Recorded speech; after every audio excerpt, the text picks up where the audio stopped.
Hey guys, so we're gonna start. Um, Everyone can hear me and see the slides.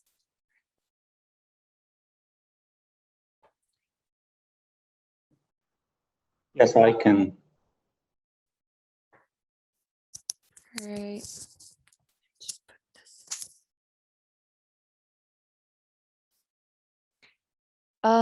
So my name is Maya Taro. I'm from Lebanon. I started my nonprofit organization in 2012. I was 24 back then. Today I'm almost 34. So today I'll be discussing youth-led change, how to build a youth-led movement for sustainable development. Over the past year, there's been a growing movement that has, let me just put this, right. So over the past years, there has been a growing youth movement that has generated a new wave of youth-led and youth-driven organizations. Generation Z, speaking about those born between 1997 and 2015, also known as Zoomers, have been speaking up, and there has been a massive rise in youth-led protests, movements, and organizations around the world. While there is not like a solid number on how many exist in the world today, a good estimate will be in the thousands, depending on how and when they are counted.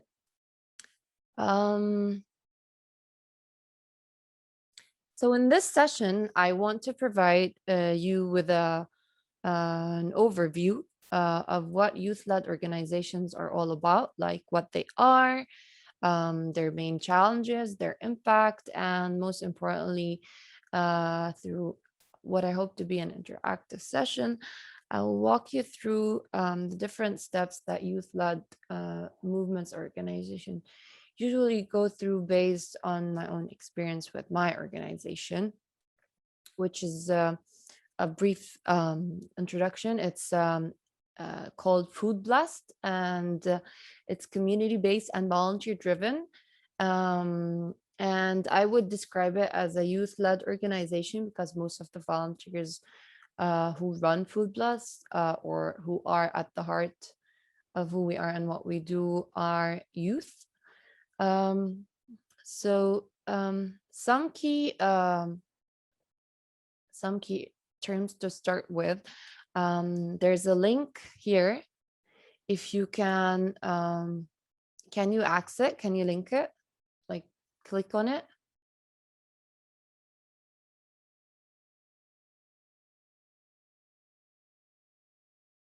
I'm gonna click on it.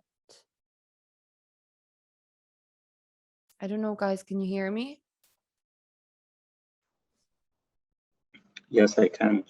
No, cannot be done. Oh, can't be. All right. No worries. Can you in the chat box just write 3 words that come to mind when you hear the term youth-led organization or youth-led movement?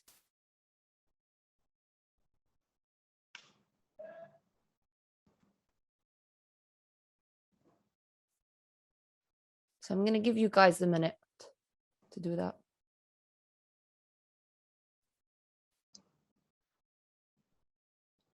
Modern, uplifting, powerful.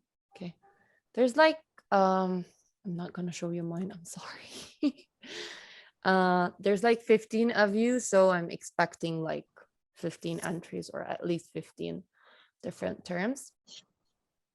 Fearless. Energy.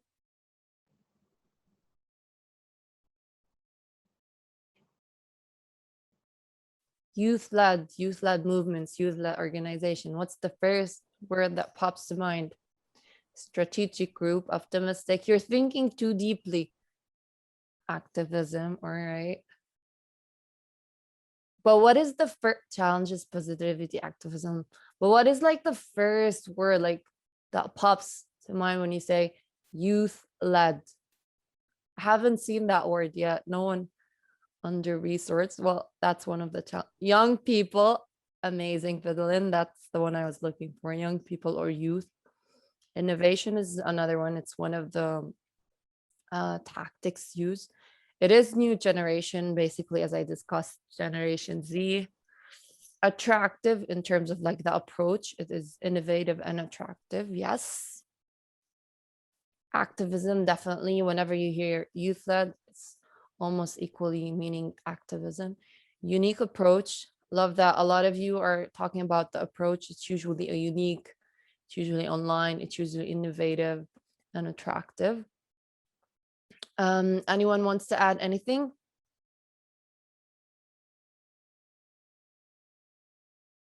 Right, I think we're good. Open-minded, exactly. It's very important to be open-minded. So I'm gonna share mine. Just a minute.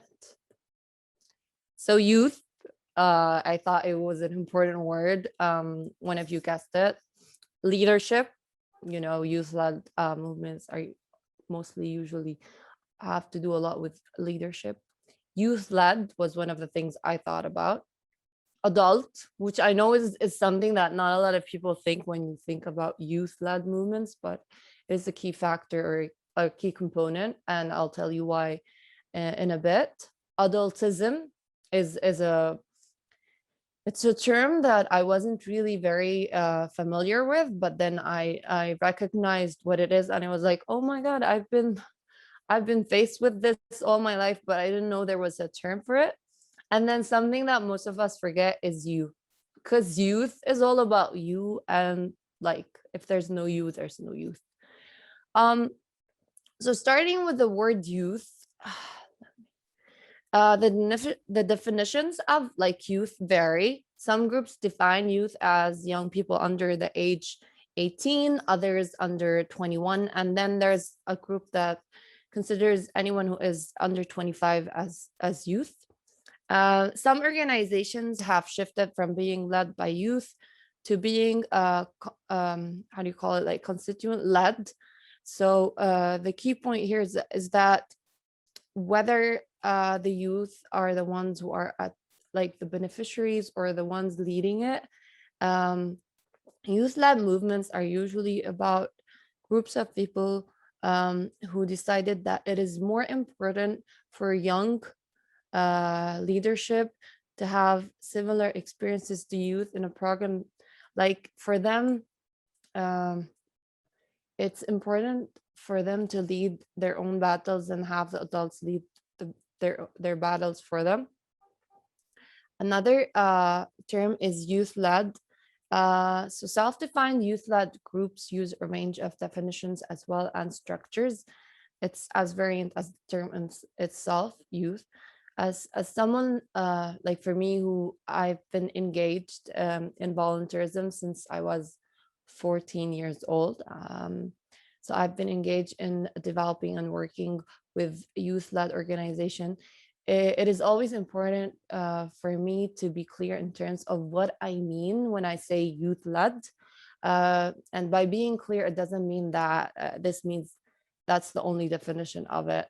So one thing that you read about when you read about youth-led movements or organization is that the term youth-led, or the question of youth-led organizations, is not an either or situation.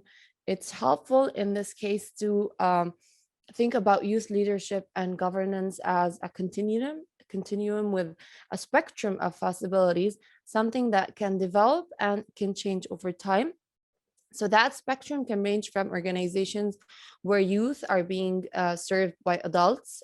In this case, the youth are beneficiaries, to others where youth have some decision-making roles.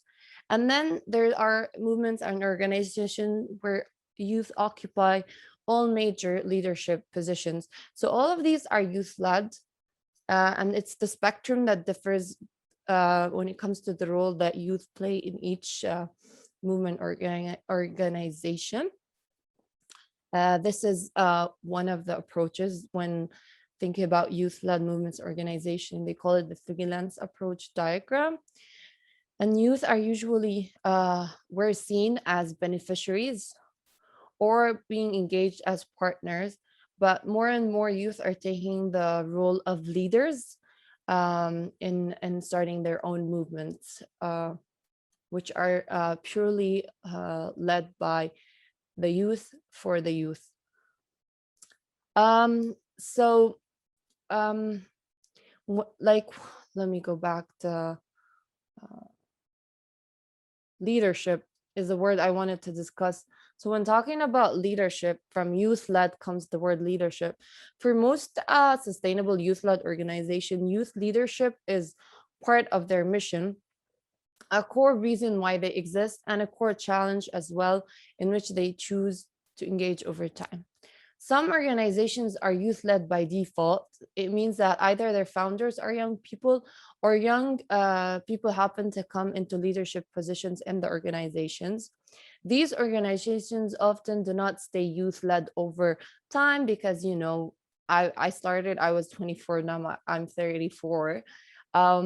Unless they go through an explicit process of deciding to be a youth-led organization, I do still consider my organization a youth-led organization, because it's not just about me, it's me and a group of people who are managing my organization, which the majority of our youth are under the age of 24. Most youth-led and youth-driven organization grow out of adultism, as we're gonna discover what that is, and the ways in which young people are systematically excluded from decisions that impact their lives. So a youth-led organization or project is one which the youth constituents decide what gets done and how it gets done. Which brings us to the next term that we want to discuss, adult. It's true, like when people think about youth-led movements organization, they don't think much about adults because they think, oh, it's all about youth. But contrary to what many believe, youth-led does not necessarily mean no adult involvement whatsoever or no adult role. Youth-led is specific relationship between the youth and adults, where adults are considered to have a supportive role by supporting the youth to gain the skills, the information, the knowledge, and the capacity to be able to make decisions about the movements and organizations that they want to lead. In this case, adults usually play the roles of coaches, for example, mentors, trainers to the young people who are eventually the decision makers. Youth leadership promotes the notion that adult allies should not do for the youth what young people can do for themselves. That's something I talked about before. So the whole point of youth-led movements came to be because the problems that were being addressed were related to the youth, and the youth saw that they should be doing what they need to do for themselves and not wait for others to do it, specifically the adults. Which brings us to a term that's not really known, but it's very key when talking about youth-led movements and organizations. It's adultism. So adultism, by definition, is the assumption that young people are inferior to adults simply because of their young age. From my experience, I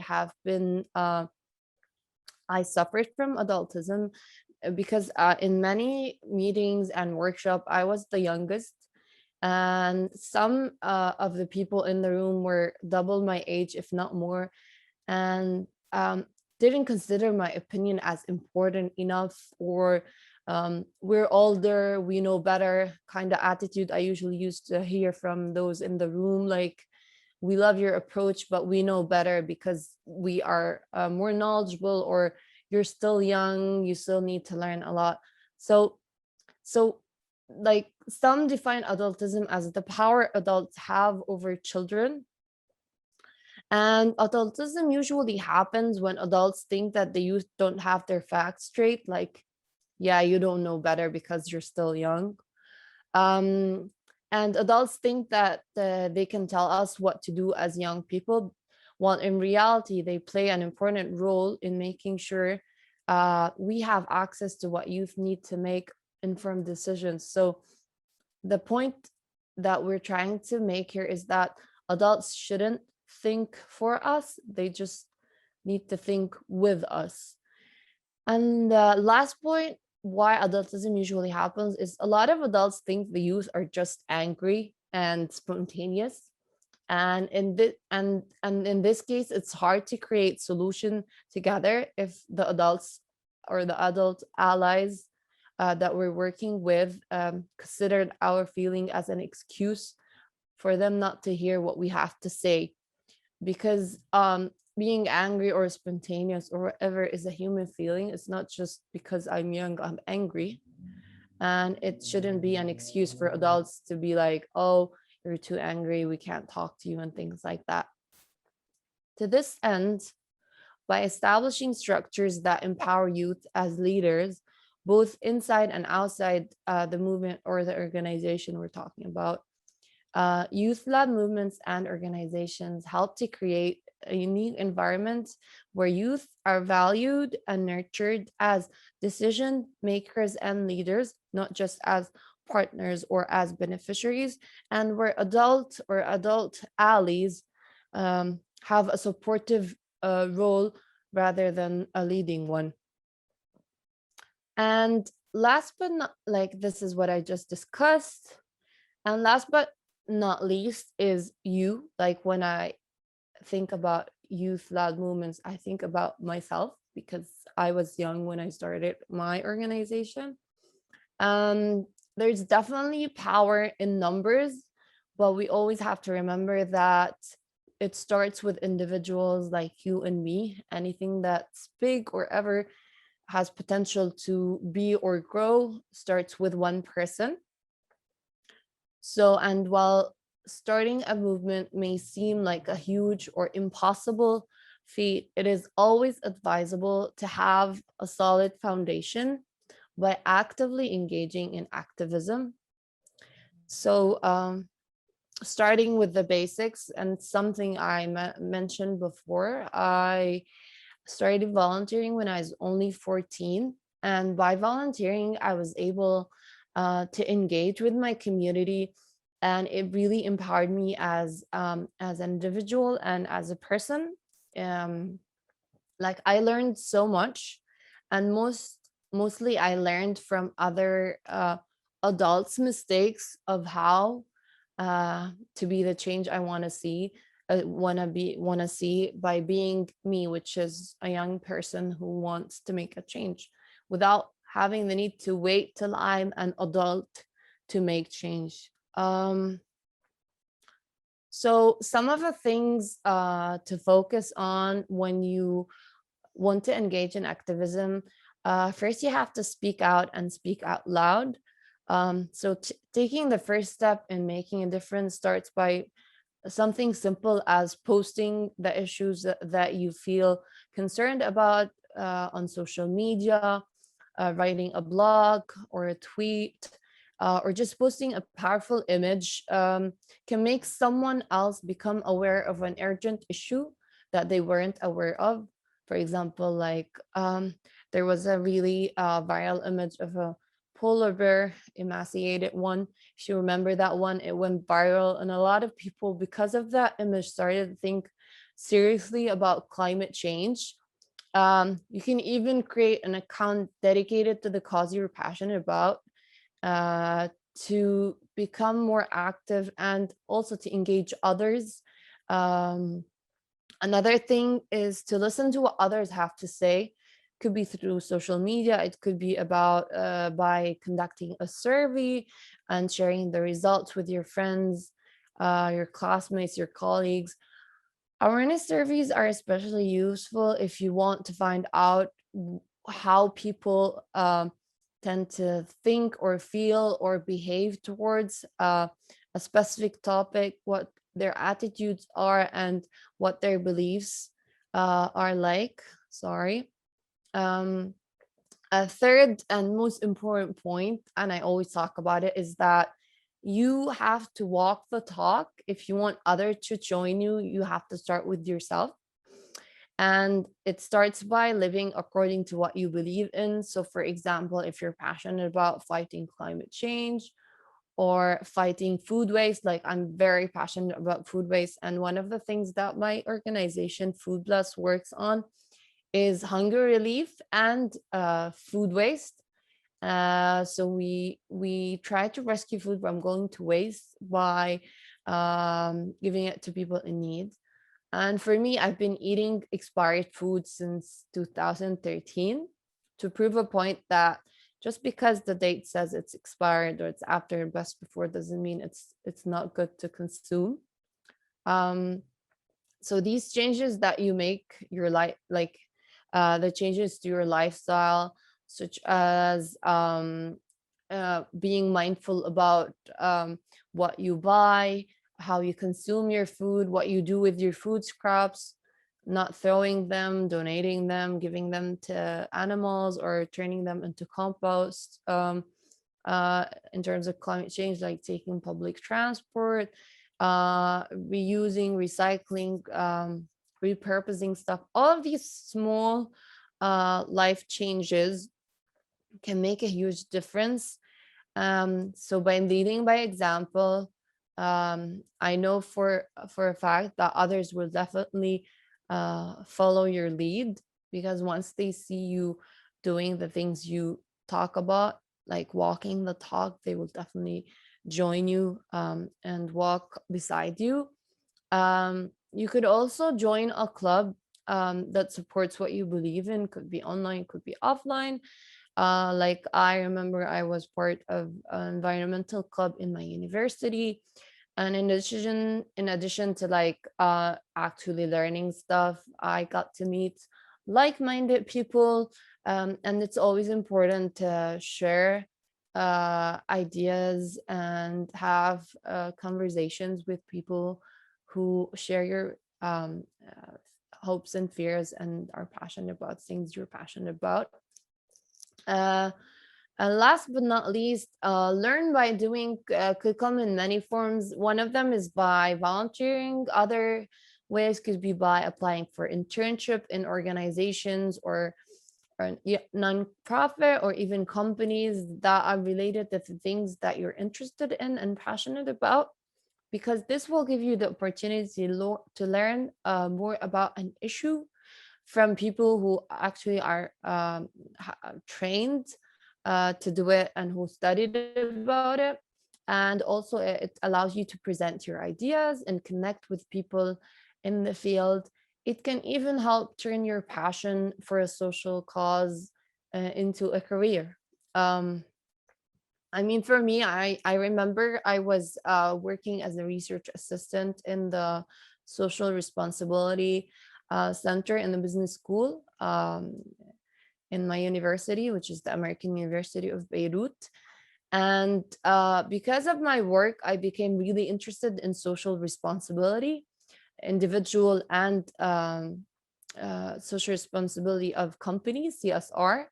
And it really made me feel like I had to do something, which is business is always about just profit. And whereas social responsibility says that businesses should do more than just make profit, they should give back to their communities. And one of the major key components of FoodBlessed, my organization, is focusing on social responsibility, individual and those that of companies, by allowing them to give back to their community by volunteering, donating, or spreading awareness on the causes that we work on, which are hunger and food waste. Um, After this, there are some common principles that I wanted to share with you when it comes to youth-led and youth-driven organizations or movements. So these principle is that these movements and organization usually address power dynamics that shut down young people's developments and voice. So they exist to give the youth um, the opportunity to speak up and share their concerns. They maintain high expectations for all young people. They prioritize youth voices and develop young people's capacity to be effective decision makers and leaders, not just beneficiaries.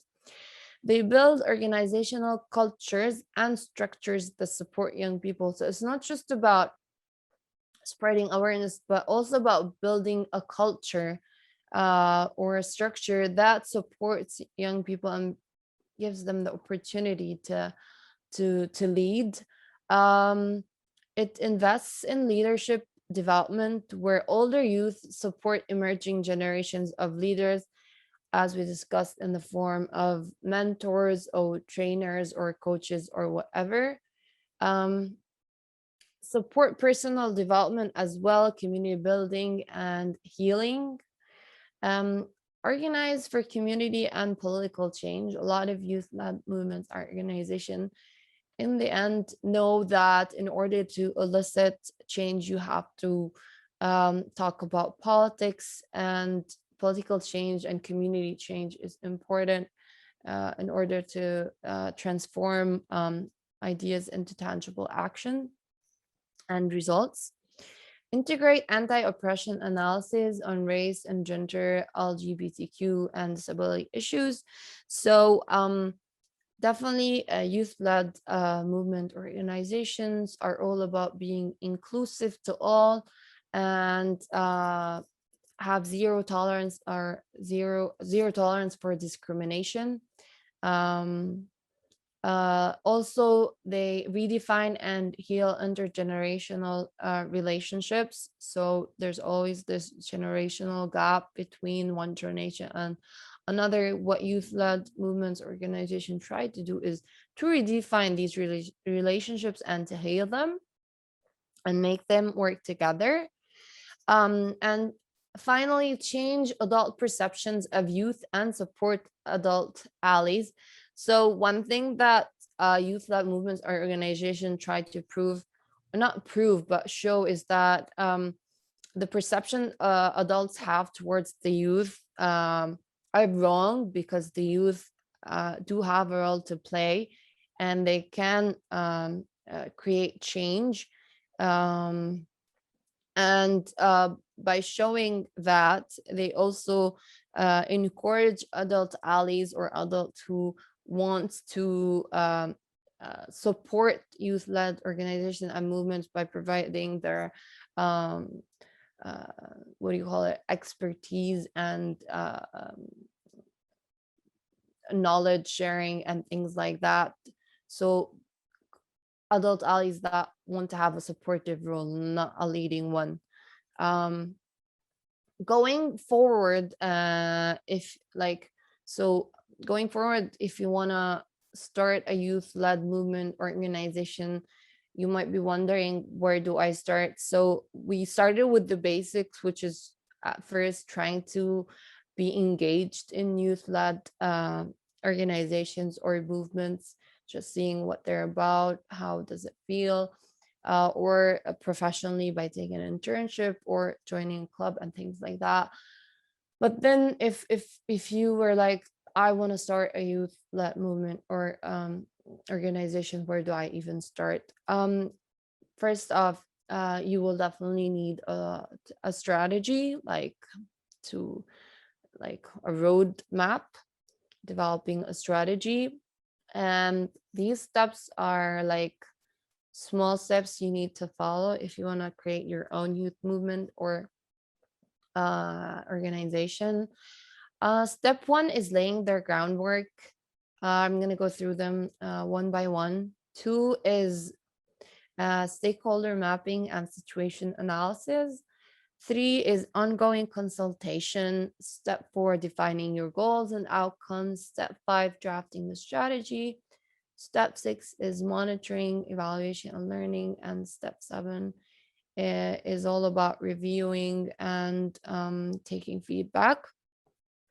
So laying the groundwork, first you need to get organized, to set up a core team. For my organization, it was very important for me to work with people who I could get along with. And at the beginning, this was not possible. I used to work with my team, we were three. and it was very difficult to work with them because we're not on the same wavelength, and that created a lot of problems for us. So my um whenever someone's asks me for my advice, I always say, when you want to start something, really try to find people who are like-minded or are committed to your to the cause you're passionate about as much as you are. um People who could be part of your core team can be um, people in your class, or like your friends, members in your club, volunteers you met. um, the ownership um, um, aspect of being part of your core team is very important. Everyone in your team should feel that they are heard and that their opinion matters.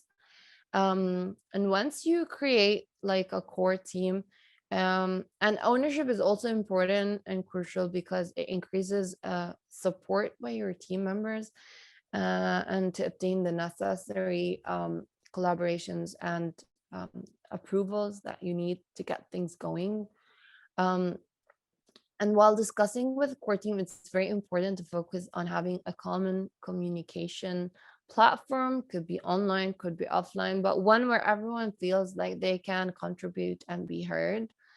Um, if the members of the core team do not have a regular access to the internet, for example, you always have to ensure that there's a way that they can participate. For example, having face-to-face meetings, or through financial support so that they can access the internet. Um, Also, when setting up the core team, take a moment to reflect on the diversity of your team. It's very important to have different groups of people being represented in your team. Um, so diversity in terms of membership has to cover that of having a diversity in age, sex, gender, race, sexual orientation, gender identity or expression, religion, belief, ethnicity, socioeconomic status as well, etc. It's because the same problem is felt by different people in different ways, and it's important for each group of our community to be represented. um, and youth is not a homogeneous group. Contrary to what some people believe, youth is just one big category of people. It is, but the group of people is not a homogeneous group. It's very heterogeneous, it's very diverse. And as someone who's starting a youth-led movement or organization should realize that and should reflect this diversity in their core team.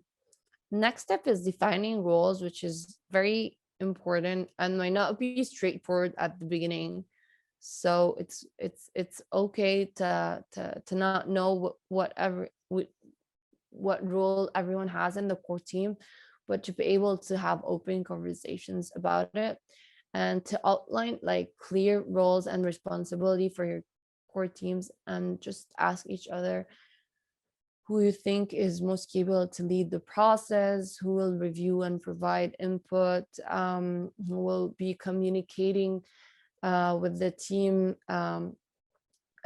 members, and with the team and the outside world, or stakeholders that also have to do with cause you're working on. Making a work plan and budget.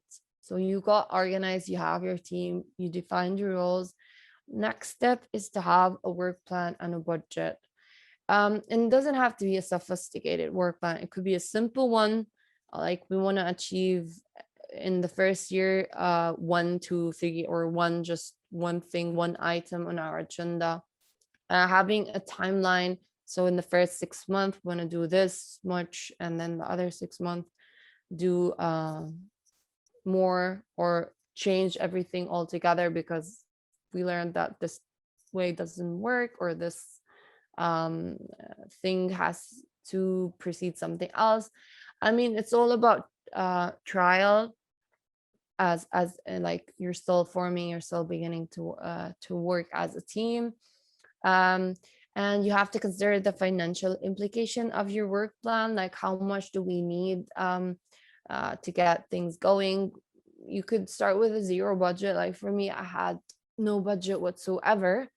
And so I tried to make use of everyone and everything around me. So I reached out to my friends. For example, I had a friend who worked in IT and he helped me develop the website for free. Um, I had someone who was really good with networks, and she introduced me to my mentor who helped me with my process of like spreading the word about who FoodBlessed is, because no one knew who FoodBlessed was, I mean, back in the time. So his net through his network, I was able to meet a lot of people who are also interested in food waste and hunger.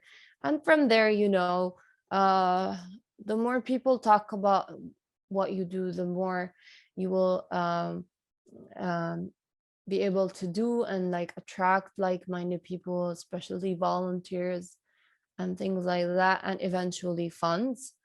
Um, so if you don't have internal resources, if internal resources are not available, you may need to identify external resources, like could be governmental institutions, for example, that support youth-led movements organization and give them funds.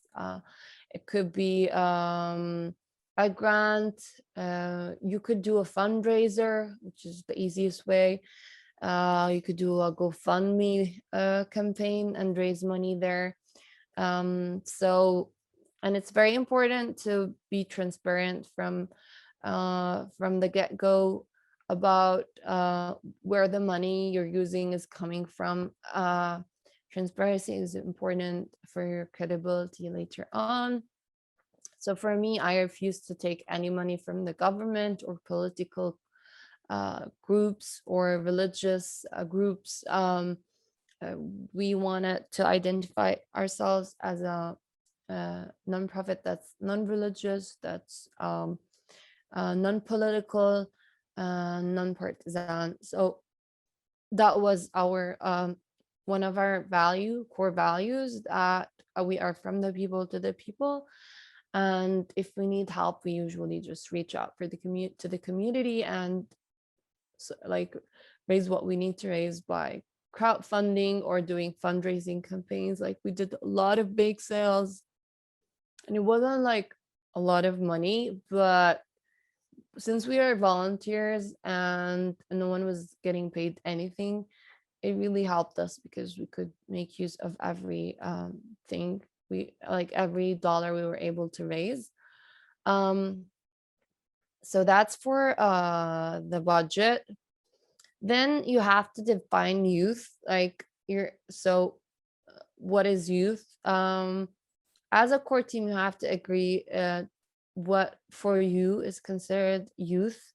um, and it would depend probably on what's most relevant in your country's context, like because some countries define youth as under 18, others as under 21, and then others as under 24. So this is important.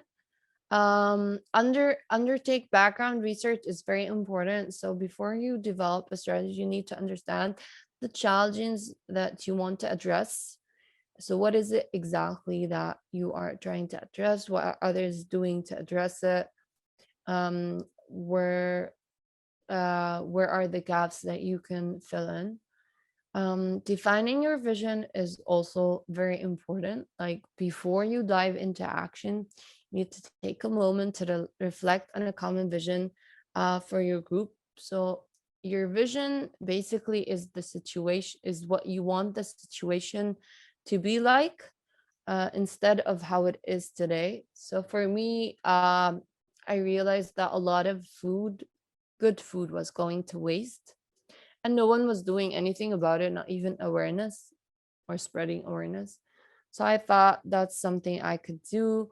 And my vision was to work uh, for Lebanon that has zero hunger and zero food waste, or at least to try to reduce the amount of food going to waste and the number of people going hungry. A vision is something that is like like creating a vision is like an inspiration exercise that you can undertake together with the core team. So that's basically laying the groundwork. I know it sounds like a lot, but it's just important to have these things outlined, even if it's in a simple manner, just to know who you are, what you want, how you're going to achieve that. Second step is stakeholder mapping and situation analysis. Stakeholders are usually any entity, being organization or individual, that are relevant to the cause that you're working with. So for me, working on food waste, it meant I had to focus on working with restaurants who threw a lot of food, with supermarkets, to work with students and the community to spread awareness, because consumers are number one food wasters usually. And throughout the food supply chain, you have from the farmers to the plate, food waste happens at each step of the food supply chain. So I wanted to focus on a part that I could really target. So it was very hard for me to focus on farmers, for example, or even the factories. So as our core team decided, we decided to focus on the consumer and the retailers, which are the supermarkets and the restaurants, and the consumers being the people who actually eventually buy the food from the supermarkets or at the restaurants. And that entailed us doing a situation analysis, what was lacking. So if you could see these post-it notes, so there's people who are affected by the issue, people who influence it, and people who are motivated to act. So step one, we had you have to fill these and see. So the names that pop up are your stakeholders. So the people who are affected by the issue are a group, and those who influence it are a group, and those who are motivated to act are a group, and all of these are your stakeholders. So stakeholders are usually the key players, you can say, and you need to involve them and consult them and have conversation with them to ensure that what you do supports your cause, and by engaging them, it gives them ownership or allows them to support your work as well. You also have to want to consider which stakeholders are already supportive and which ones may be more skeptical than others, so that you can work with them to mutual benefit. So possible stakeholders that you would I also work with are other NGOs or nonprofit organizations that work with people facing food insecurity or hunger. I also work with activists.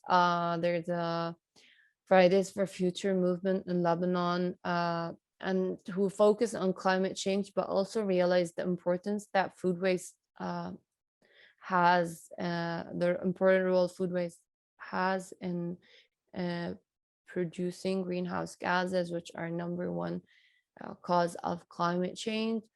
And other young leaders and groups, for example, students, university, school students,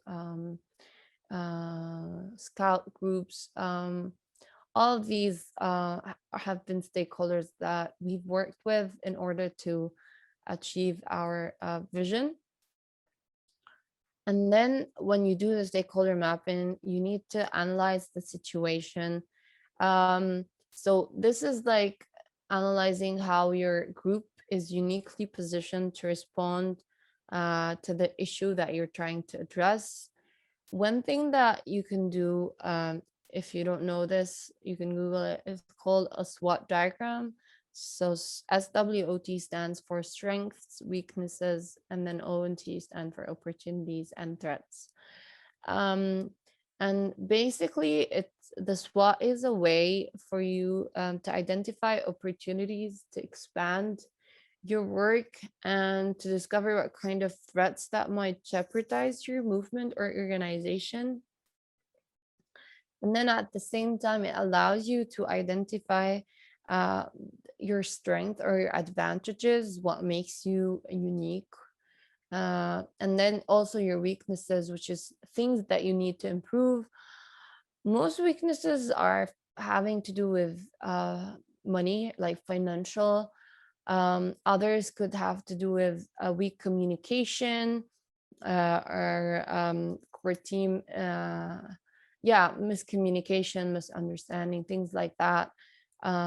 So weaknesses could be on a personal level, or on the team level, or financial. So it could be internal weaknesses versus external ones.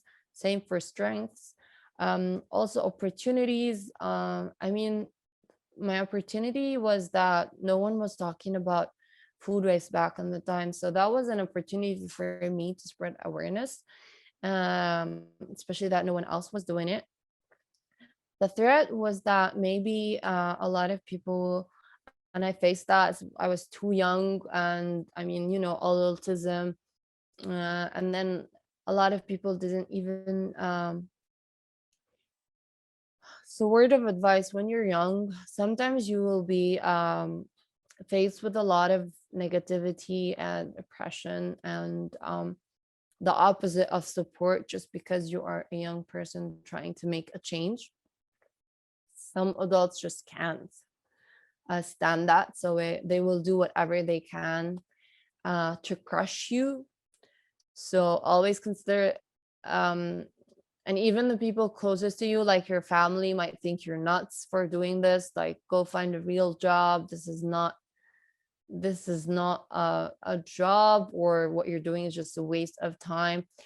um you will always hear these. It's totally natural. Like, for me, I always advise people who are following their dreams or doing something they believe in, um to expect that, and to try as much as they can not to listen or let it get into their heads, because eventually, um more than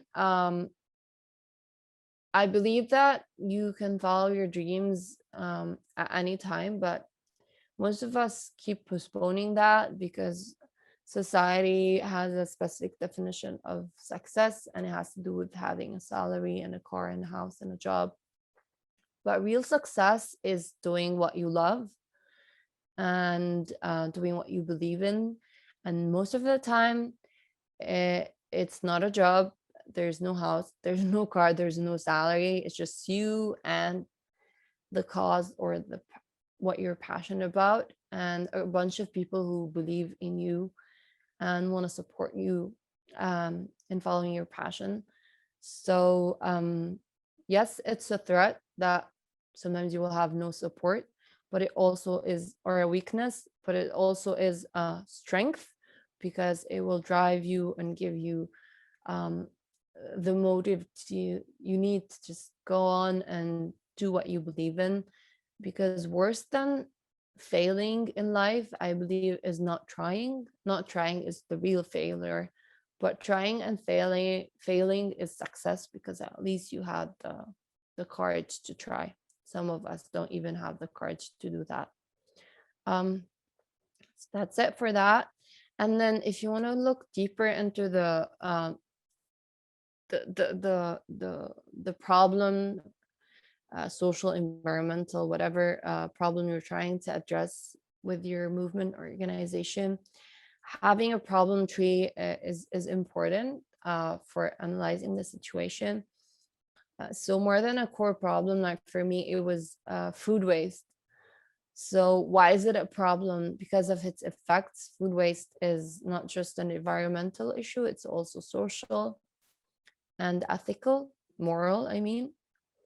And what are the causes? In order to address a problem, you need to know what causes it. So for me, it was people throwing food because they don't know that they can still consume it, or because they just are not mindful. They have this mindset of a consumerism. So you throw it, you buy something new or better. um like in our culture, the Eastern culture, we are known to be very generous. So when we have people over, if we're having two people over, we cook for like five, and this definitely leads to surplus of food. Some people might store it, might donate it, but the majority usually just throw it away. So that was one of the causes that I wanted to address.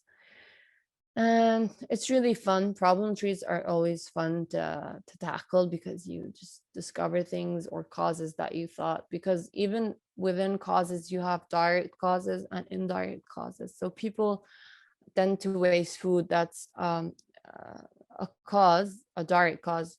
Indirect one is because maybe they weren't taught that food is a blessing, and that food uh, um, comes from resources that most of which are um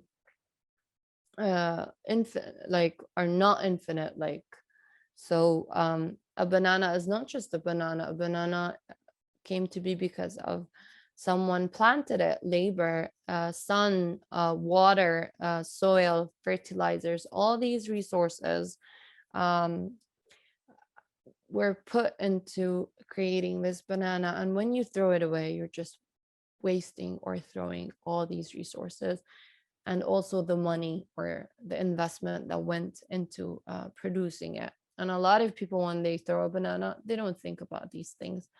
But once I go and I talk about it, a lot of them start to think about food waste differently. So that's me tackling the indirect cause, which is knowledge, education, behavior, attitude. And then when you have like communities or individuals that are aware, food waste will decrease. All right, enough for the problem tree. Ongoing consultation. What's that all about? So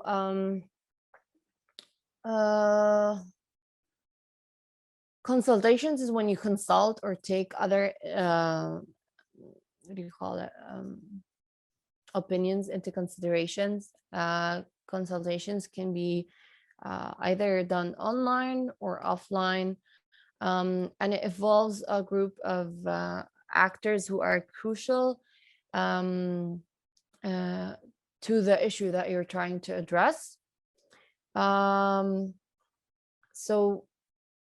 not just for the development of the strategy, but also for the implementation, it's important to secure the necessary resources, be it knowledge, financial, and human resources. So I'm sharing here something called do-it-yourself theory of change. And there's like questions and assumptions. And this is something that you could fill with your core team, and then do a focus group with some of your community members and try to fill it with them, and then compare what you have and what they have. And you know, have different opinions, consultations, and these should be ongoing. Like, try to have them often, see what works, what doesn't. Also, having online consultations is important because you cover more geographical areas, so you have a bigger geographical reach and more diverse. So you have a core team, right? But by having consultations, you can have more opinions from different parts of the country or of the world. Um, so have some people confirm that they want to be part of it. You can have it through Skype or a focus group. You can use a range of digital tools. You might do an online poll or survey as well. There's a lot of free tools available: Google, Facebook, WhatsApp. And now, because you have done some background research, and you better understand the situation, uh, and how your current organization or movement engages with the youth, you can take a step back and look at your analysis and think about what stands out, and use let me put this use all of this to define your goals and outcomes. So what is it that you want to achieve, and if you achieve these goals, what are the outcomes? So there's something known as the flower of participation. I'm sharing this slide so you can later like see what things in detail more. Trying to see, it's done now. All right, cool.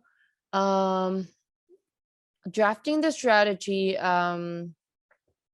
When drafting the strategy, it's very important. Sorry, here.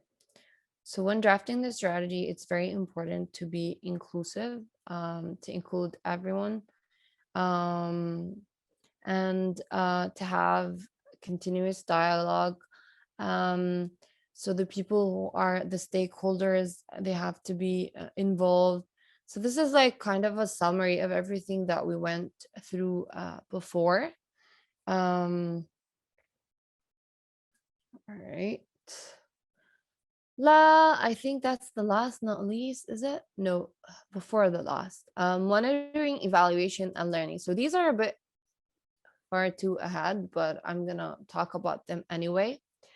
Monitoring, evaluation, and learning is very important because at one point you have to evaluate what has been done and use that as opportunity to improve, and always make time to get together with your core team and the stakeholders and see what has been done, and see if it was good, could it be improved, was it bad, why, how can we avoid certain mistakes, how can we better address future challenges.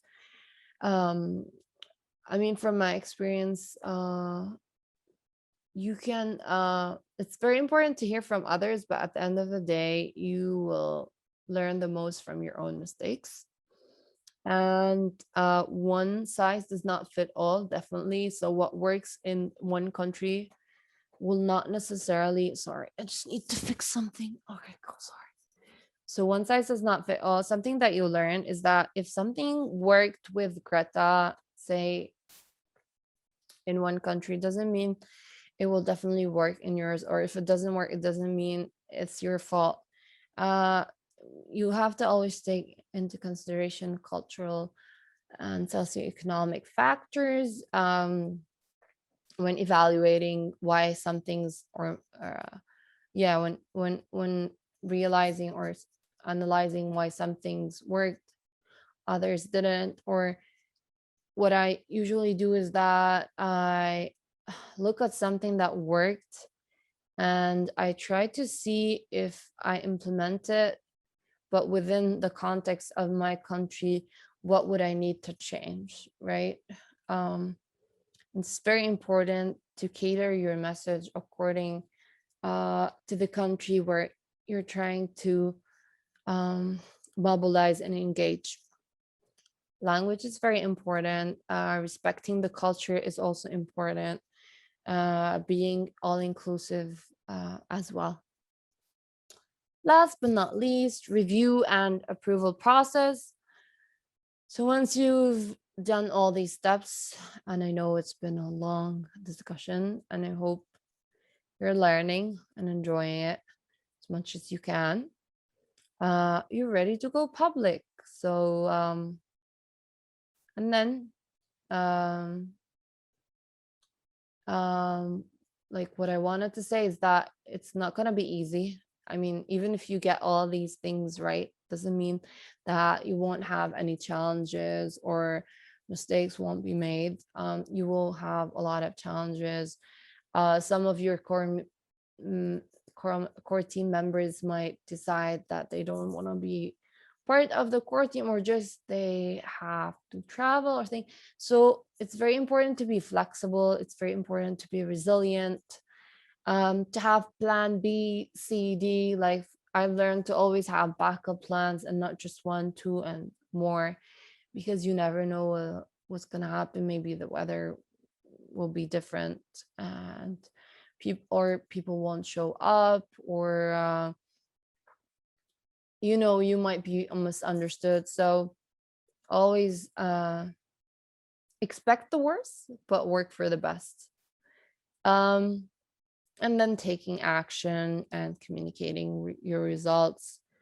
Most actions now are being communicated online, which is very, very effective, but at the same time, there's a lot of false facts that are being shared.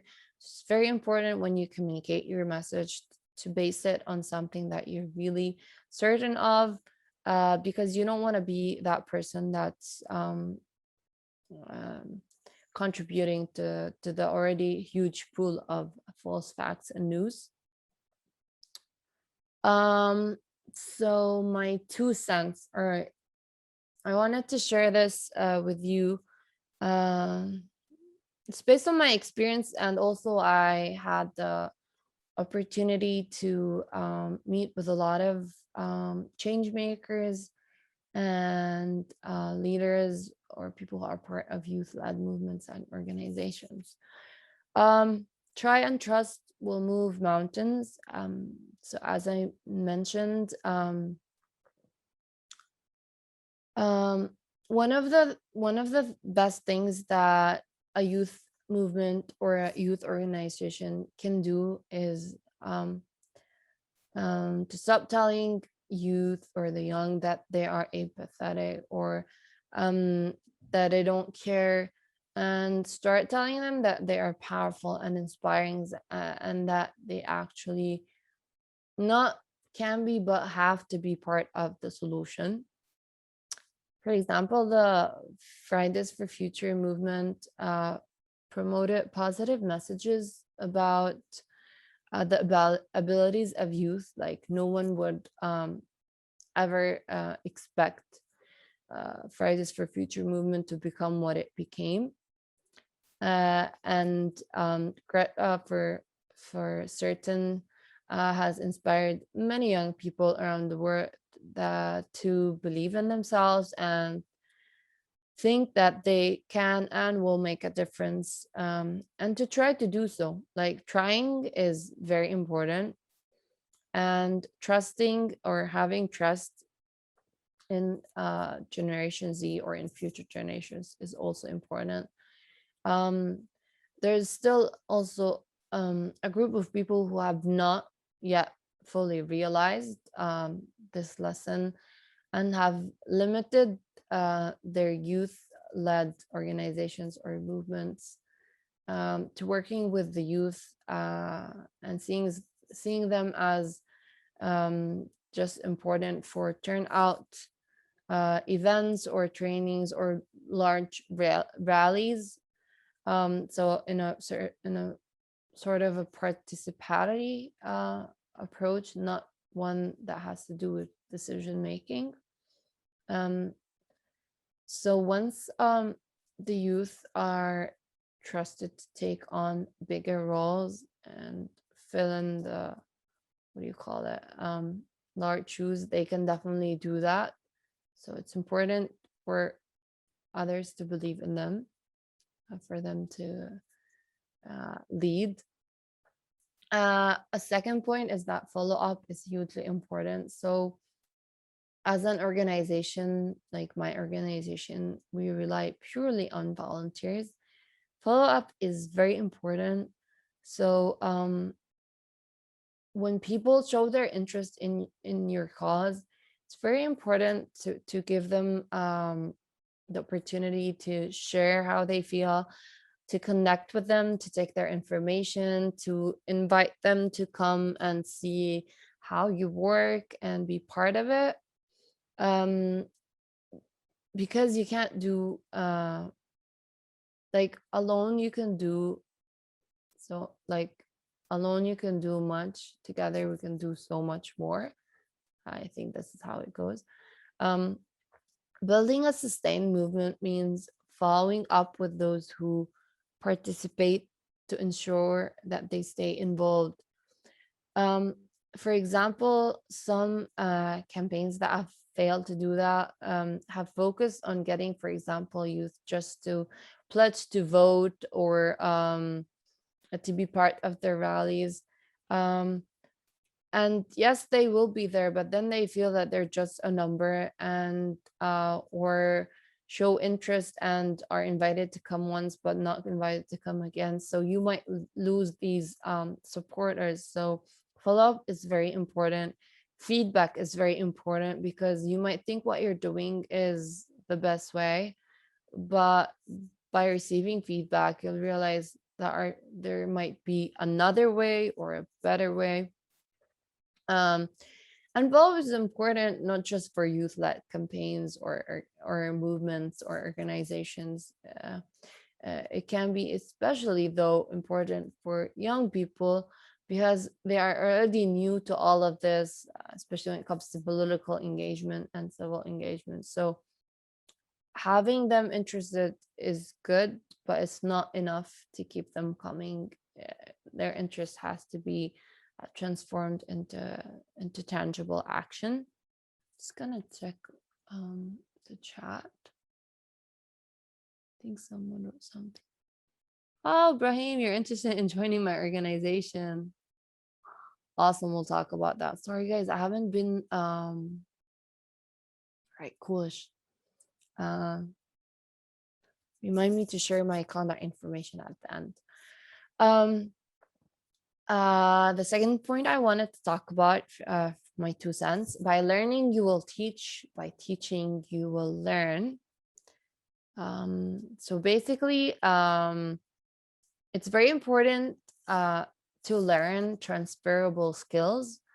The best type of activism, it serves two purposes.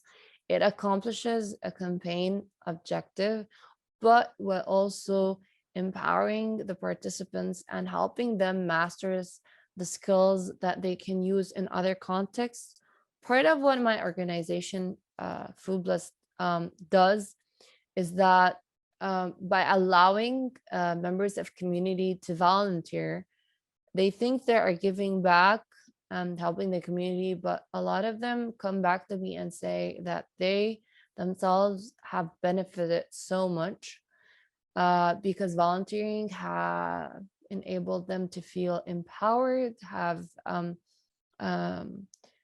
improved their communication skills, have boosted their confidence, even mentally. Like if you want to talk about mental health, which is something that, because of COVID and everything that's happening around the world, a lot of our mental health has deteriorated, and volunteering is one way you can boost your mood and feel more worthwhile, or that a lot of us fall into the feeling that we're not enough or we're not doing enough.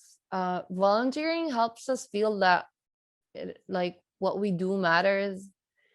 Us being there just is important, and the things that we do, the little things, do have an impact. So volunteering or being part of a cause that we're passionate about, be it, for example, veganism or against climate change or things like that, it teaches us to be better individuals by leading the change, being leading by example. And all of this eventually uh, builds up to forming or transforming us into responsible citizens and mindful consumers. So yeah, for me, it's very important to teach my volunteers or the young skills that they can use in the future or in their daily lives, because often we have little formal training as activists. Like we usually just act in the spur of the moment or things like that. um but like what we learn is important eventually, and by sharing what we learn or what I learned and apply it again and again, it becomes a transferable skills. And once one is armed with the right knowledge, young people can be empowered to transfer skills to other generations. So my role is transfer the skills I have with this generation in the hopes of that this generation will hopefully transfer those skills to the future generations. Um, and by accomplishing this, it means structuring movements in a way that youth not just have a participatory role, but by allowing them to have leadership roles and hands-on experiences, building campaigns from the ground up, empowering them to like basically be the change they want, to see. Be specific about what you want to achieve. It's very important, this point, because like for example, when I used to meet with people who are passionate about activists, let's not say people, activists for climate change or climate activism, they used to talk a lot about comprehensive climate legislation and creating green jobs. And to them, it sounded great, but it was sometimes unclear exactly what these words meant or how one can achieve these things that they were talking about. The problem is with vague terms like, for example, comprehensive legislation, is that they mean many things to many people.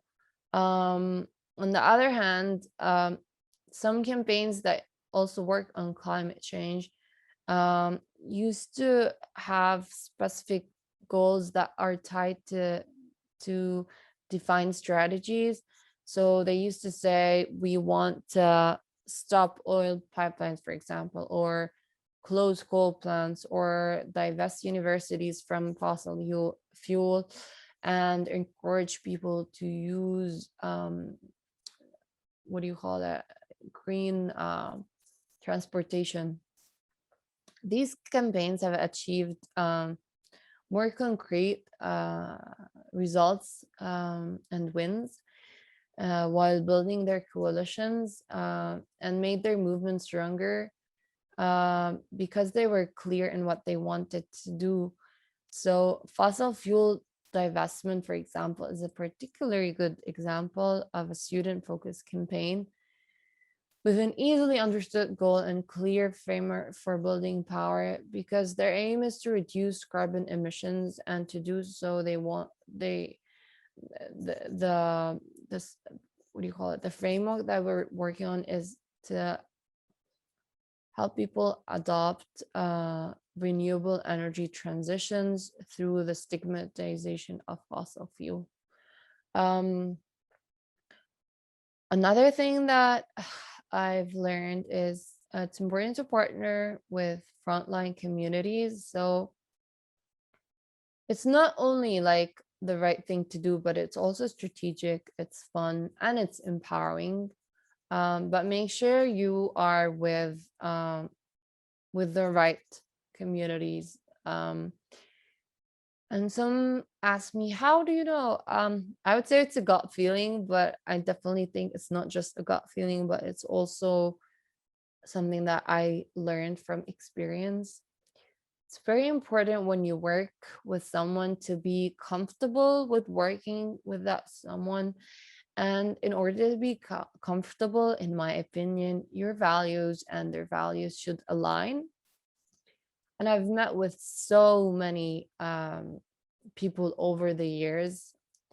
At the beginning, I used to go and just sit and listen to them talking about things that I thought were irrelevant, were nothing like they were, the values they had were very different from mine.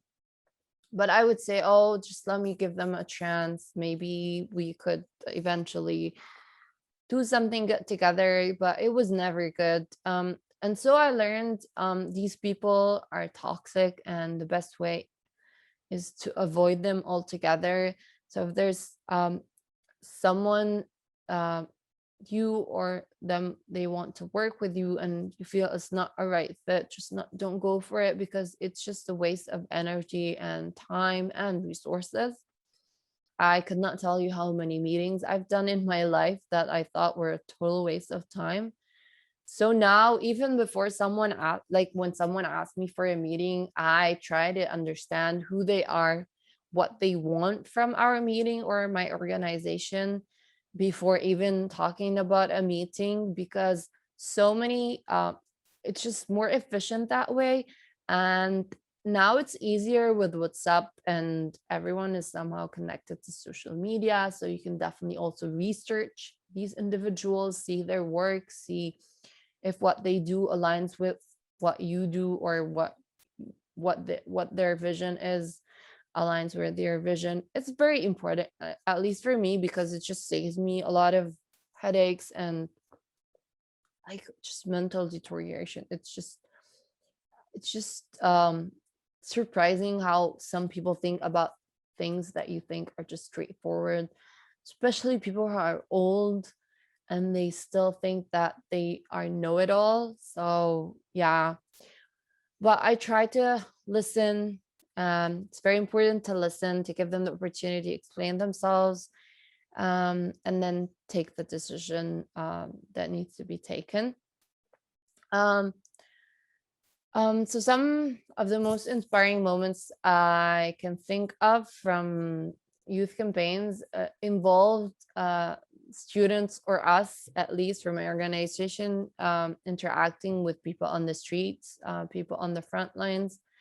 um, and it was really nice how our volunteers were all from all backgrounds, from all walks of life. So it was lovely to see volunteers who are young and those who are like very old sitting and having conversations and working side by side. It's something that you don't see usually, because we're used to like it's us then our parents. But when it comes to youth-led movements, adults have like a different roles, and theirs is more of a supportive one than the one that we're used to, them giving orders and us following those orders. Which brings me to the other point, which is partnering with older activists.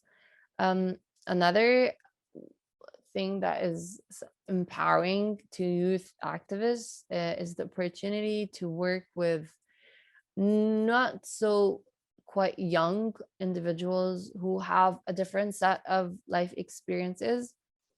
So for me, it's very heartening when I see older people or people from other generations concerned about the things I'm concerned about.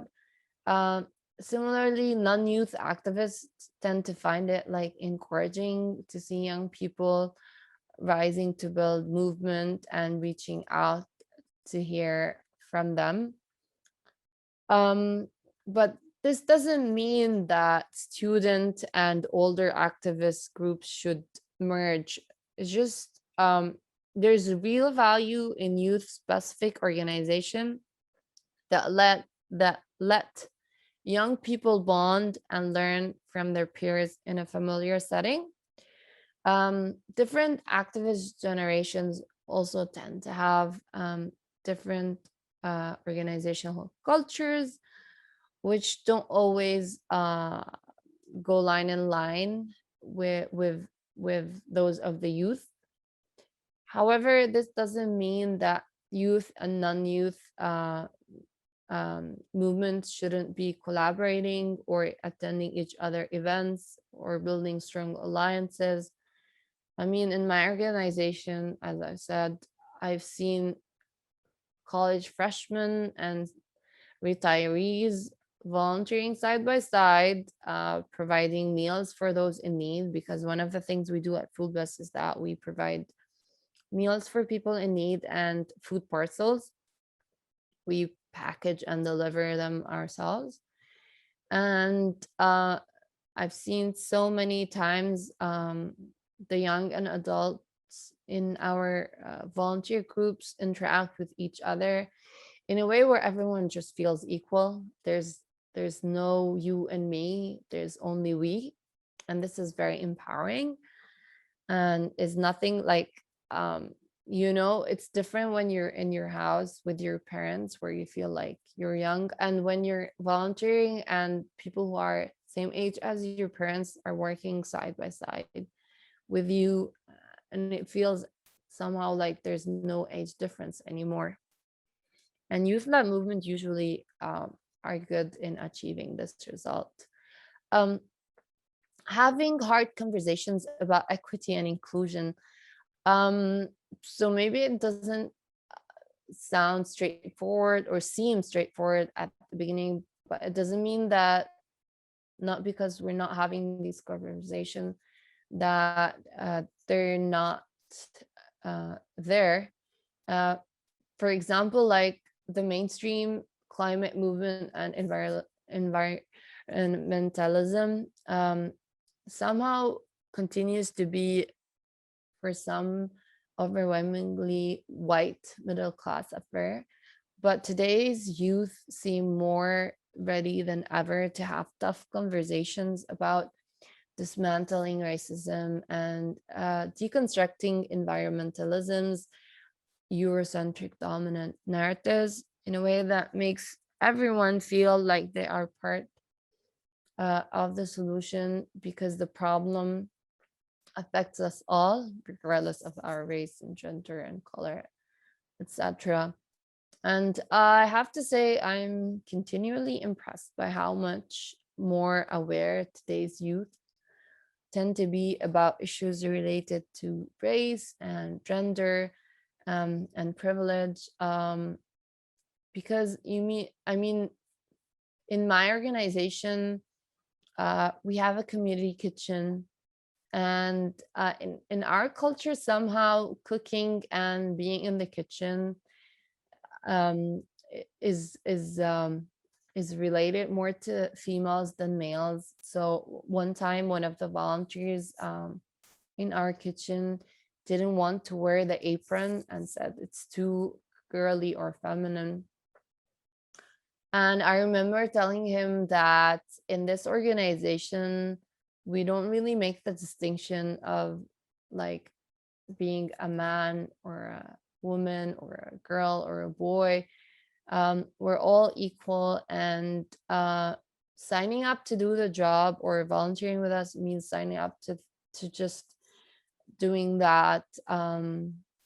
So wearing the apron, it meant you believe in our cause and you believe that everyone's equal. So to my surprise, he turned and said, you're right. I actually do enjoy cooking anyway. I'm gonna wear the apron, and tell you what, you can even take a picture of me and post it on social media, and I'll even send it to my mom.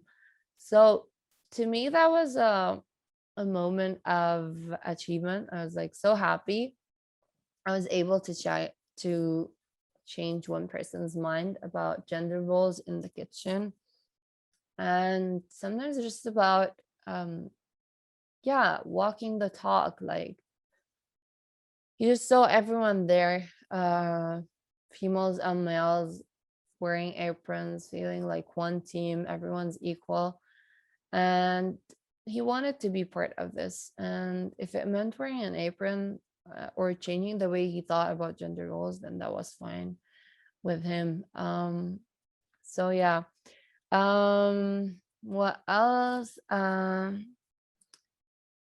Youth need mentors, not sages. I saw this also on the email on the internet. You probably know that from your parents, is that whenever you face a problem, they start giving you all this advice and telling you what to do.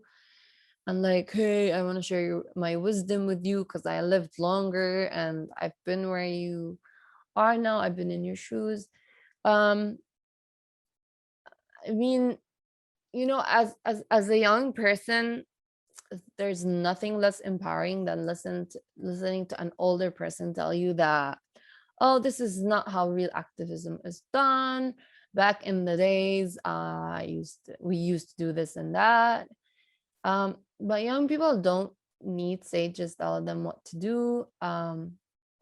What they really need is mentors, like people who have the experience and who have the knowledge and who are willing to share that, but do so humbly, and with the realization that the youth also have their own knowledge and they have skills to share, and giving it when they're asked for it, not just giving it just to give it.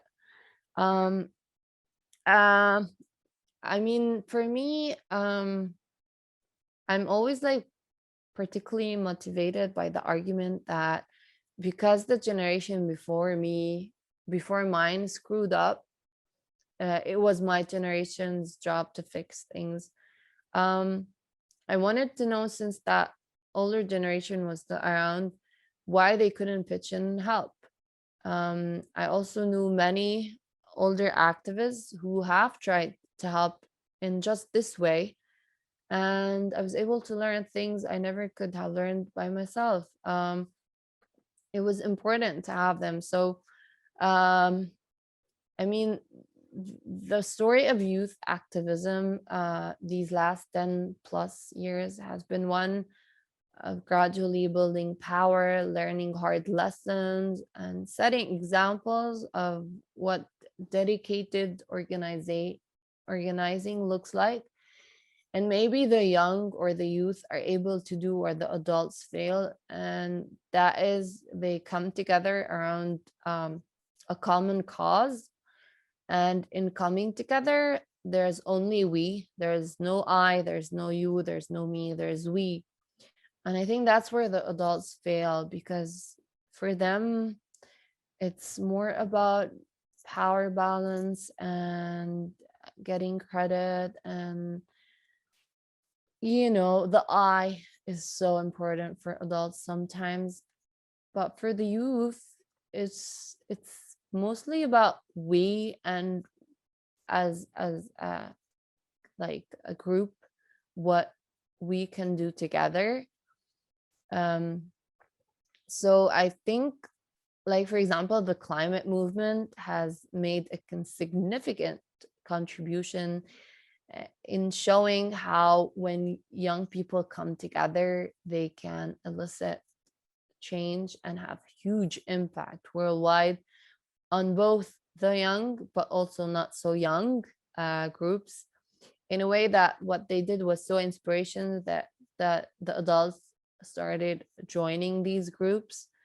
So without the work of climate and other youth activists over the decades, some of the larger mass movements of today may not have even come into being. Like for Fridays for Future, it started with one girl just protesting. She skipped her classes, and then a couple followed, and then a couple 100,000 millions. So what she did is just she walked the talk. She did what she thought had to be done. And since no one else was doing it, she took it on herself to do it herself. And so, yeah, that's the you part. I mean, you have a huge role. And sometimes instead of waiting for someone else to do what needs to be done, you should be the one doing it. I mean, what else is in here?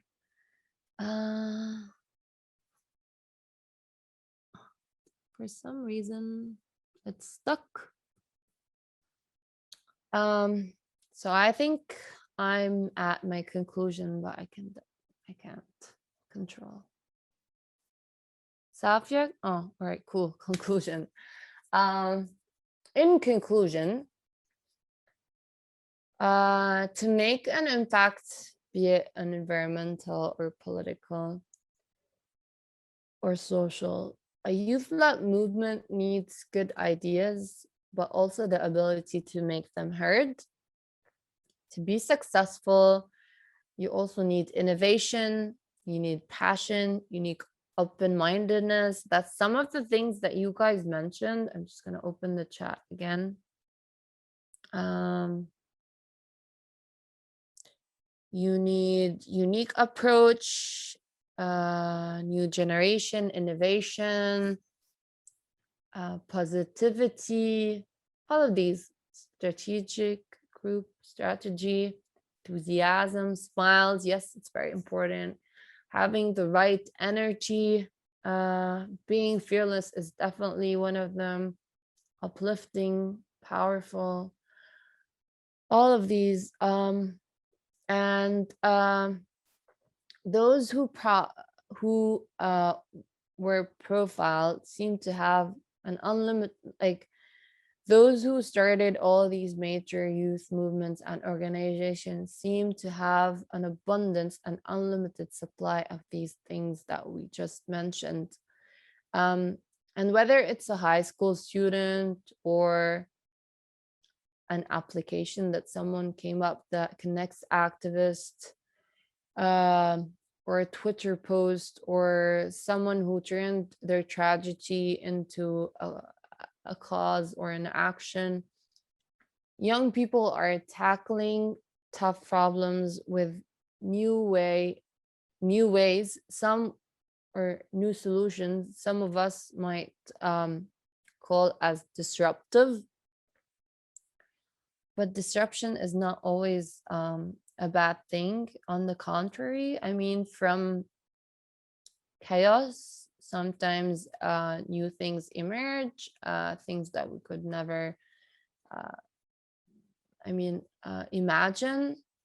So my advice to you is that if there's something you believe in and you think it has to be done and no one else is doing it, be that person who does it. Try to find like-minded people who will help you in your journey. Yes, you might start on your own, but believe me, once people see you doing what needs to be done, they might also be wondering why no one else did it and will join you. I mean, I remember when I created my organization, so many people were like, oh my God, food waste. I've always been thinking about food waste and that something had to be done, but I was too busy. And I mean, wow, you actually did it. And I used to sound like the huge difference between what if and what is a small difference, or between what I can do and actually what I do, is what differentiates followers from leaders, is that we all see the same problems, but those of us who are fearless, as you mentioned, or brave enough to venture and try to be part of the solution, are the ones who are sometimes thought considered stupid or crazy or wasting their time. But there's a quote that those who are crazy enough are the ones who eventually change the world. And there's one by Gandhi, is that first they will fight you, blah, blah, and then you win. So I'm just trying to say that if it's not hard, it's not worth it. If it's easy, then there's something wrong. Because usually the things that are worth fighting for are not easy. They're hard. Never stop believing in yourself.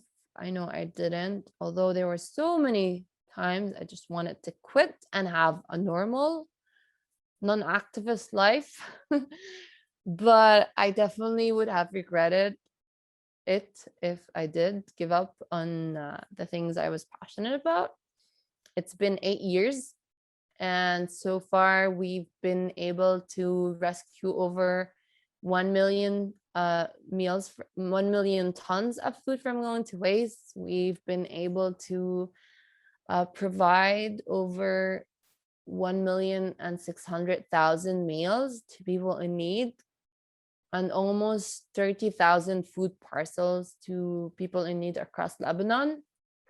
And all of this started with an idea of a project a lot of people thought was crazy. And I mean, what volunteers? You can never accomplish things without paying people to do the job. Uh, but sometimes adults miss the point that some people, some of us are so passionate about something that they would be willing to do it.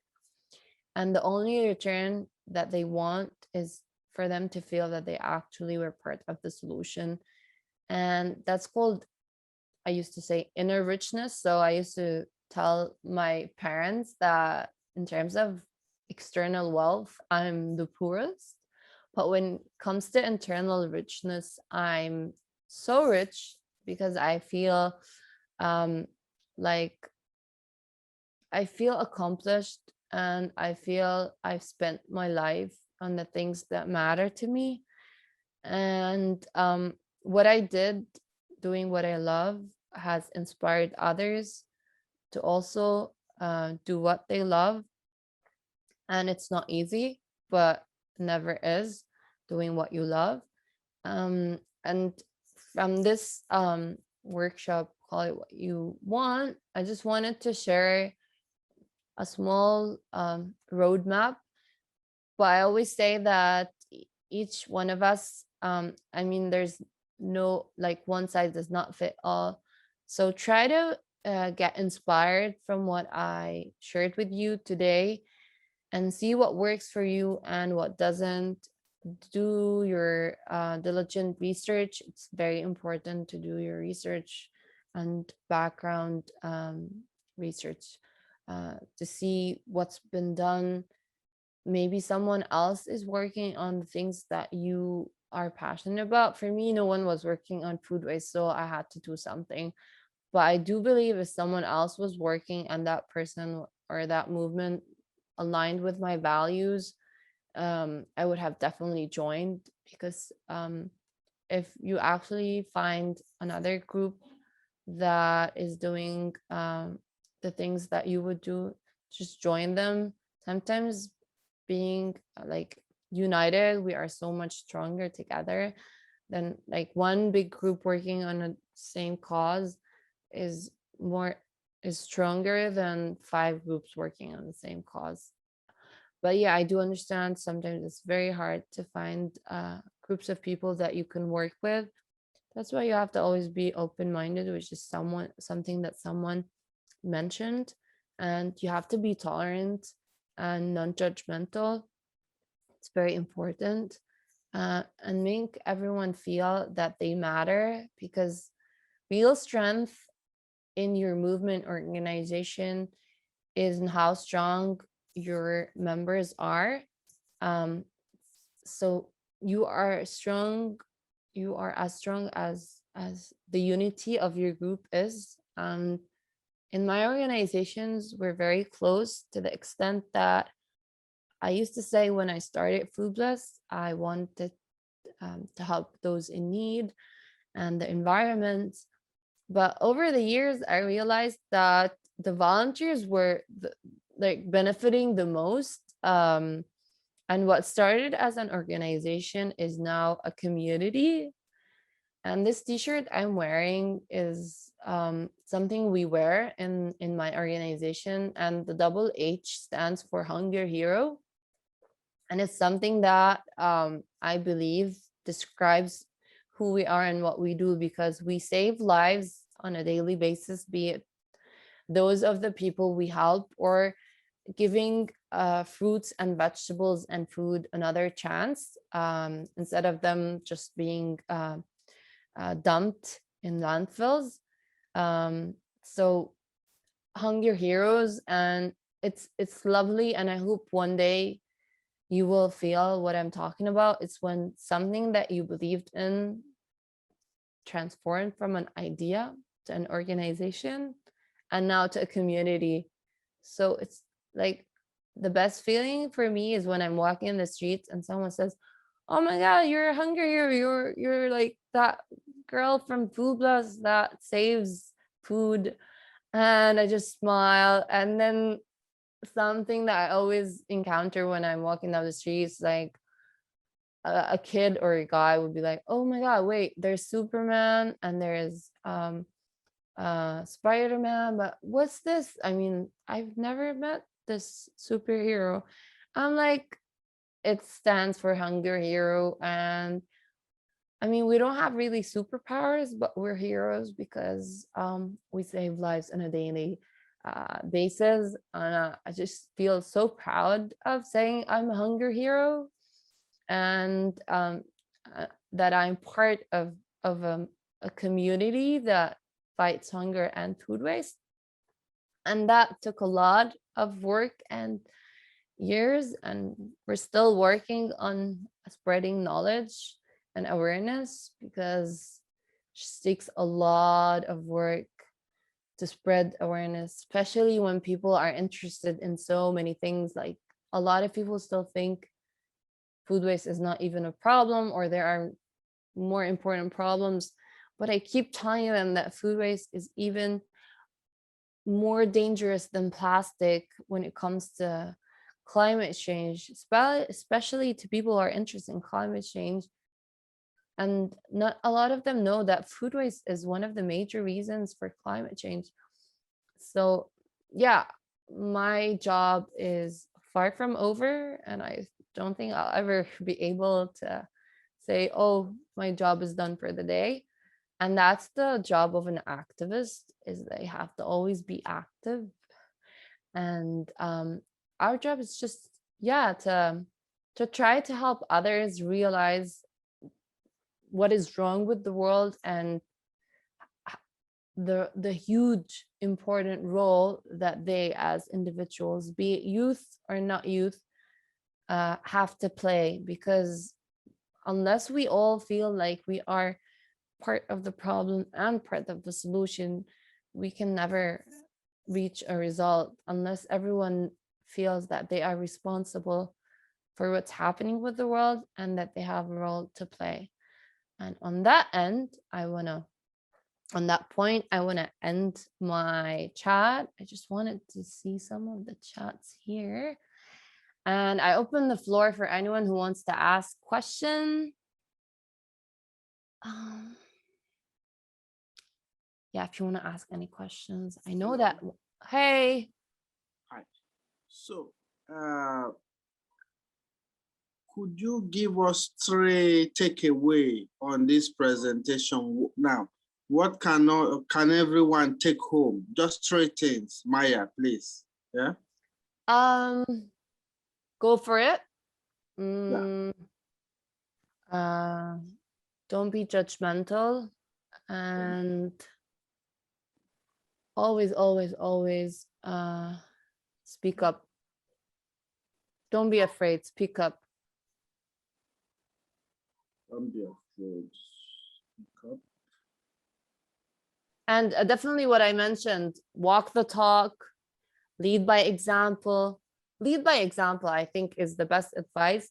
And the one that I always give to my volunteers is, do unto others as you would have them do unto you. It's very important. And the message is always treat others the way you want to be treated. But it also can apply for the planet, because I mean, we only have one planet. So it's very important to treat our planet the way that we would treat any living organism, with respect and dignity, and being responsible and mindful. Thank you very much. Thank you guys for being such awesome listeners. I hope you really benefited. I'm reading your feedback. Thank you for sharing that. It makes me happy. I'm sharing my email. LinkedIn is Maya Tero. My organization, you can find it on Instagram, Facebook. It's FoodBlessed. What else? Yeah, if anyone needs any help, I'm more than happy to share. I mentioned the mentor part.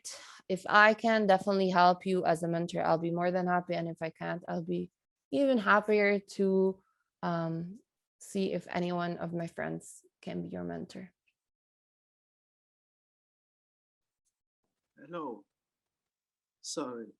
I think some people on the chat, they said they would like to partner with you. I think Ibrahim and so Peter Oluleke. Yeah. So do you have chance for partnership, people in UK? I'm gonna just copy all the chats and try to put them on a document so that they won't. Right. Yeah, definitely, guys. Just write me. I'm also on Facebook, on Instagram, just Maya Tarot. I don't use Twitter that much, honestly. But like I'm mostly found on Facebook and Instagram, and definitely I check my email. All right, let me just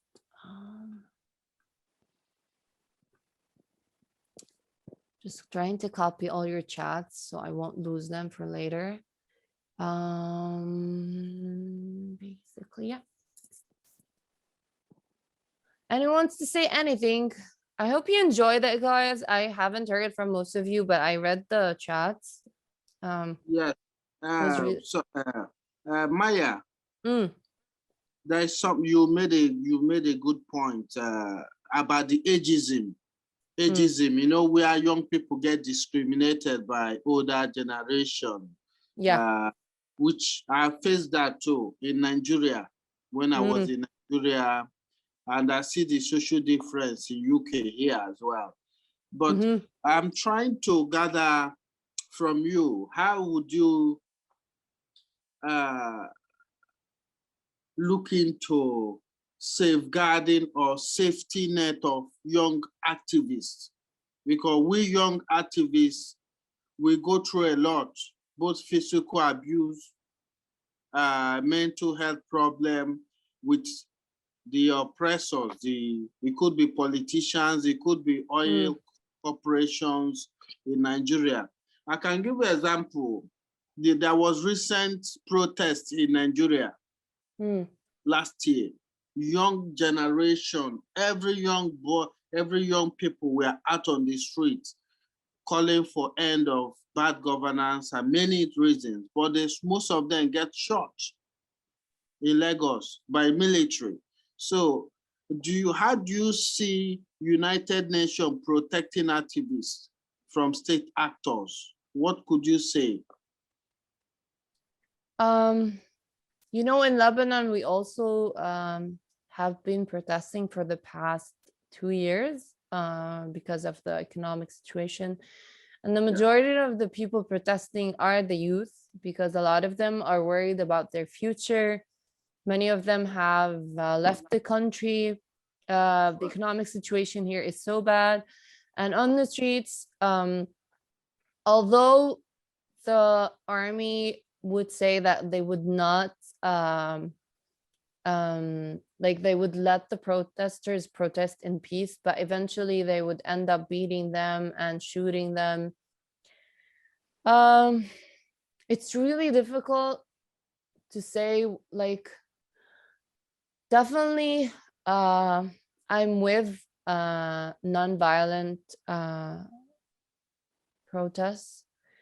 I believe that the minute the protesters, sometimes, you know what, even when the protesters were peaceful, there were people within the protesters whose main job was just to make a scene or trouble, so that the army had a reason to interfere. To intervene. Yeah, so it's these people, I don't know what you call them in English. I know in Arabic we call them mindasin. Like someone planted them in the crowds, and their job is just to create commotion. Yeah, that's right. In UK we noticed it as well, because I work with the police and crime commissioner in West Midland, the candidate. So we strategically gather that sometimes when there is a controversial protest. Sometimes the authorities whom the protest is based on, they send a mob within the protesters yeah, that's the word. to create problem in order for police to see reason to be brutalizing the protester. You are right. But apart from that, I'm looking at some security cover that will safeguard protester by UN, so that any activists across the world, they will have this protection, whether through a membership or showing their sign on their chest that they are peaceful protester recognized by UN. What I'm looking at, safe way, safe way. Young people are being killed across the world, especially where the mainstream media is not active. I mean, you know what? From history, it's not just me. It's really rare to be able to have like a safe protest. Even, what can I say? Like from my experience, even when the protesters come in peace, sometimes they're provoked so that they become unpeaceful. And I was fought by many of my friends because I am someone who is with peaceful protesting and activism. And a lot of them say that, no, you have to use force sometimes, you have to be violent to get what you want.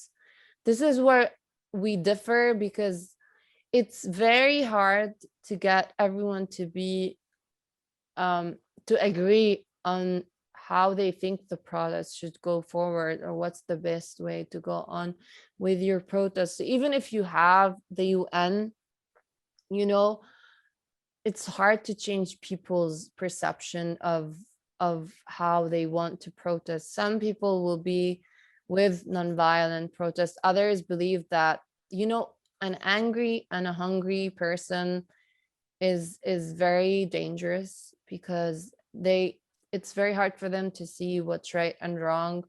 And for them, anger and violence is the only way they can express the anger and violence that's within them.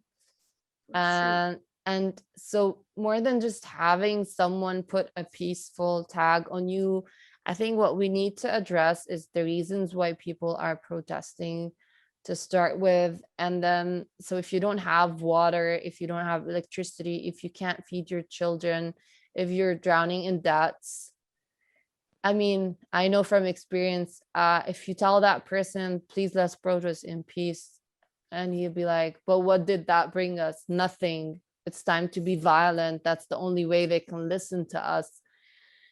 It's about attitude, it's about behavior. And this is like the tree I mentioned with the causes. There's direct and indirect causes. So before asking the UN to do this, I think we need to work on the protesters themselves.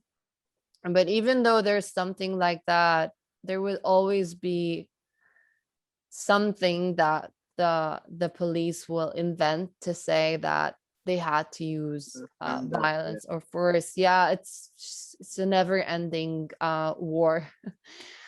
And I just want to, I always tell my friends that the police is just doing their job, and they also believe in our cause, but at the end of the day, they need to do their job. So the police might be our enemy in their uniform, but when they take that uniform off, they're just like us. And if they could, they would be standing on our side, not on the other side. So that's true. That's true. I think Peter wants to speak. Peter, I think.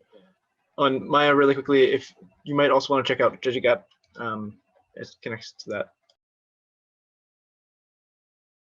Check what? Oh, okay, that's fine. Thank you. But Peter, go ahead. Thanks. I wanted to ask, thank you, Maya, for this impressive delivery. It's really extensive. I can imagine a lot of work that must have gone into your presentation, and it's the level of research you've actually done. Thank you very much. You're welcome.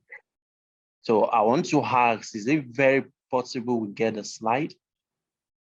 Yeah, definitely. I mean, just send me an email. I'll send it your way. No worries. I mean, So I I've know sent you. IUCN has it, but I can definitely share Okay. it as well. Okay. So I've sent you a friend request or a LinkedIn request. All right. So probably we can get things going from there. All right. I'll Then, check it. okay. From there, we can discuss further. Then hope you'll Sure. be willing to speak with my team. I'd love to invite you to share your experiences on advocacy with my team. Hope you're willing. Definitely. I'm all about sharing. Sharing is caring. Okay, that's fine. Thank you. Then thank you all. Victor, I can see your, so it's nice to also meet you. Then also everyone on the group, Daniel and Co. Thank you. Thank you.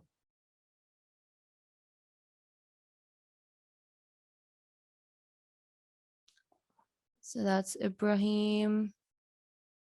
I'm just checking my LinkedIn, guys, before I forget. I That's fine. think it's at the end.